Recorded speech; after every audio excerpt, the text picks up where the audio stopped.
A programar se aprende programando. Por eso te propongo estos ejercicios para que evalúes lo aprendido en este módulo y practiques cada uno de los conceptos que hemos visto. Mi propósito con estos ejercicios son dos. Primero, ponerte a resolver problemas, a pensar, a practicar, programar, porque así interiorizas los conceptos aprendidos y así los puedes poner en práctica cuando lo necesites. Segundo, ponerte a investigar. Parte esencial de la vida del programador es documentarse de lo que desconoce.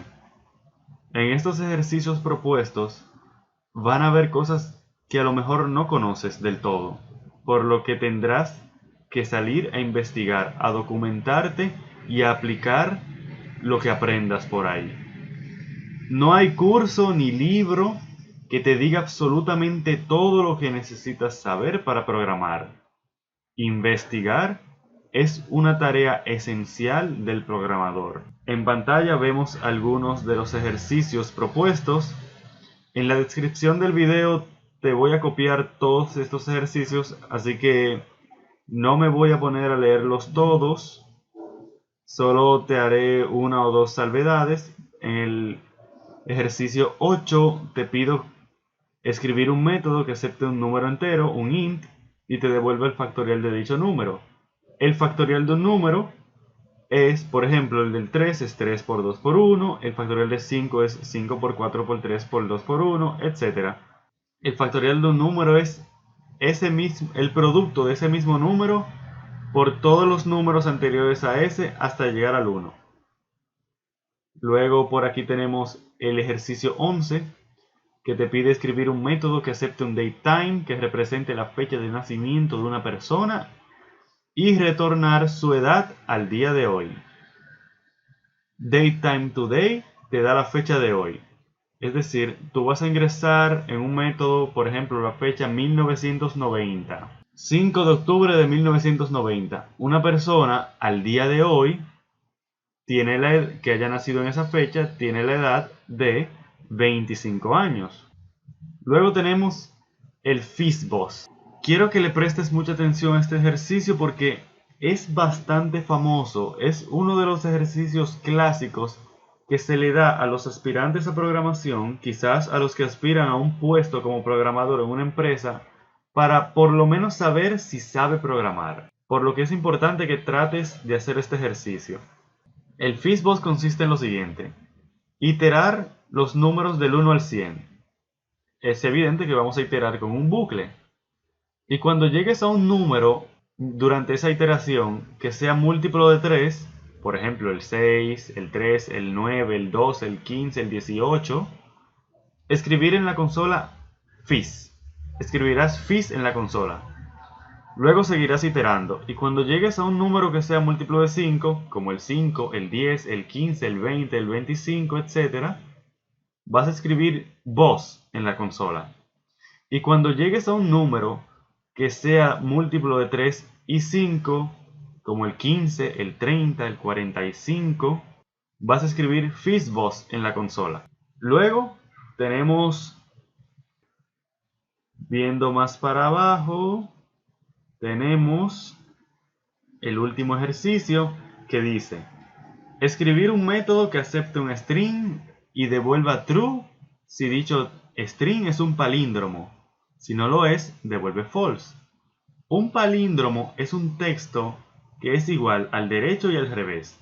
Por ejemplo, Ana es un palíndromo porque Ana, si lo escribes al revés, es Ana también. Por tanto, es un palíndromo.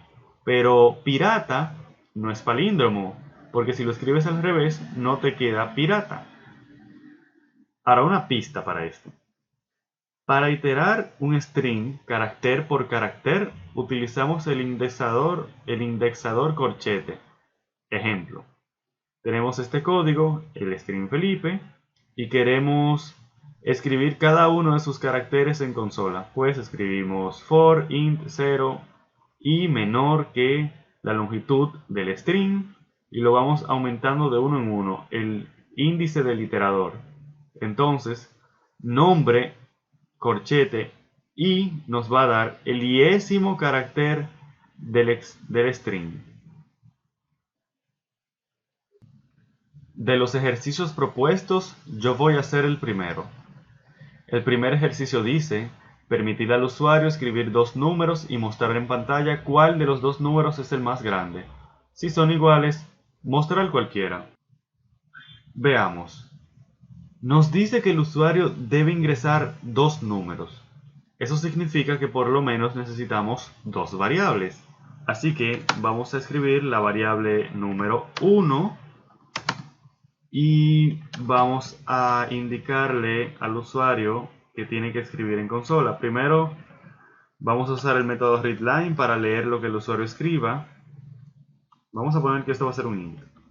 Esto va a ser importante. Console writeLine.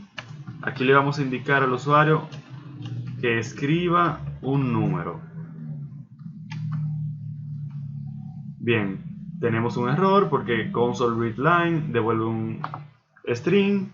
Ya hemos hecho esto antes. Vamos a utilizar int parse o parse para convertir el string a int. Luego hacemos control writeLine, escriba otro número. Bien, entonces decimos int número 2 igual a int parse console readLine. Bien, entonces ya ahí tenemos nuestros dos números y queremos saber cuál es el más grande. Queremos escribir el más grande en consola.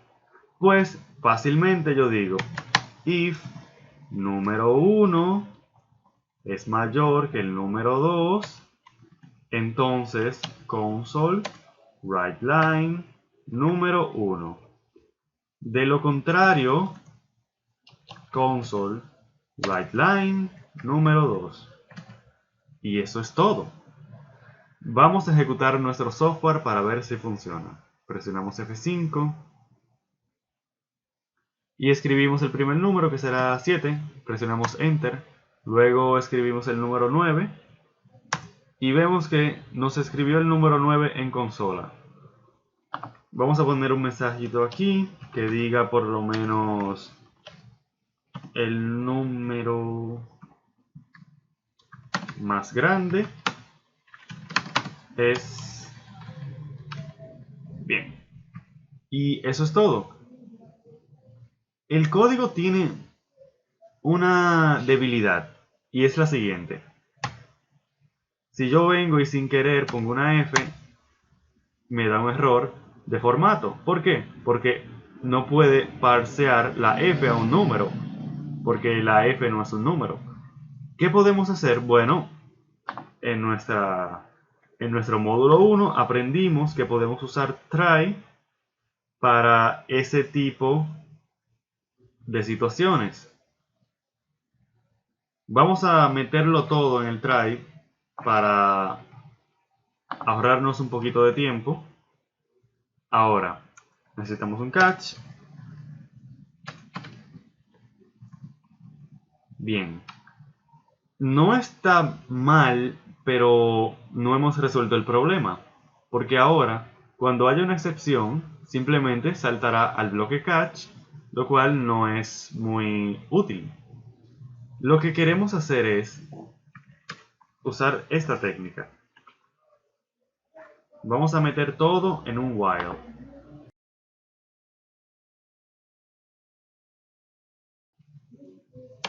Y entonces podemos ignorar la excepción por ahora o podemos escribir console writeLine, asegúrese de escribir valores numéricos. Entonces, si el usuario escribe una letra que no, es decir, si escribe un carácter incorrecto, esto va a dar un error, va a saltar aquí, le va a escribir este mensaje en consola y va a volver al inicio del bucle. Ahora, si llegamos hasta esta línea de código, quiere decir que todo está bien. Y por tanto queremos salir del bucle y hacemos un break. Entonces, vamos a probar nuestro software ahora. Vamos a escribir una F. Vemos que nos dice que debemos asegurarnos de escribir valores numéricos. Vamos a hacerle caso y vamos a escribir un 15. Y ahora vamos a escribir un 438. Y el número más grande de los dos es 438. Y hemos resuelto el ejercicio número 1.